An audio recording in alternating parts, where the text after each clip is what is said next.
Pertumbuhan ekonomi di Indonesia mengalami perlambatan karena berbagai faktor, seperti penurunan kinerja ekspor impor, konsumsi rumah tangga yang masih tumbuh tinggi, dan investasi yang tumbuh melambat.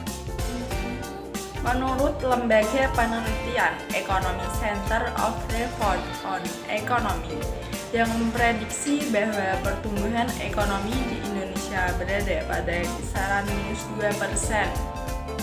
Angka tersebut dapat dicapai jika pemerintah melakukan langkah-langkah lebih ketat dalam pencegahan virus corona.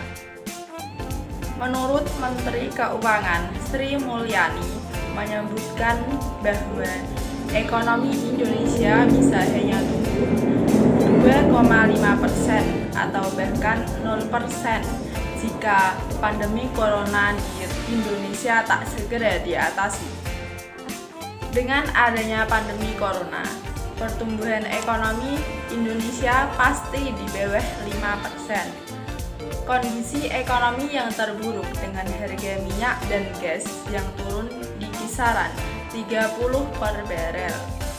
Padahal ekonomi Indonesia tergantung harga komoditas.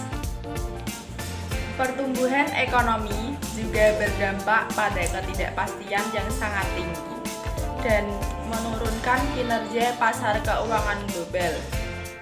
Apabila kini sedang merebaknya COVID-19 di Indonesia yang berdampak terhadap perekonomian. Menurut Menteri Keuangan Sri Mulyani mengatakan bahwa penyesalan virus corona yang terjadi di Indonesia mengakibatkan menurunnya kegiatan perekonomian, yaitu berbagai sektor keuangan Indonesia seperti perbankan hingga menurunnya konsumsi rumah tangga.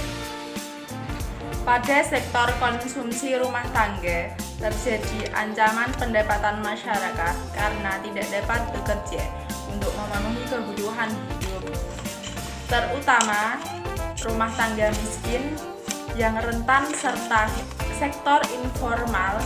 Penurunan lainnya juga terjadi pada UMKM.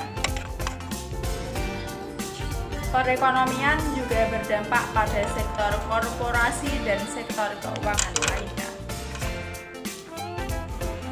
Dengan demikian, kondisi pertumbuhan perekonomian di Indonesia memang mengalami perlambatan, dan juga dengan adanya pandemi COVID-19 juga mengakibatkan menurunnya kegiatan perekonomian seperti sektor keuangan dan sektor rumah tangga.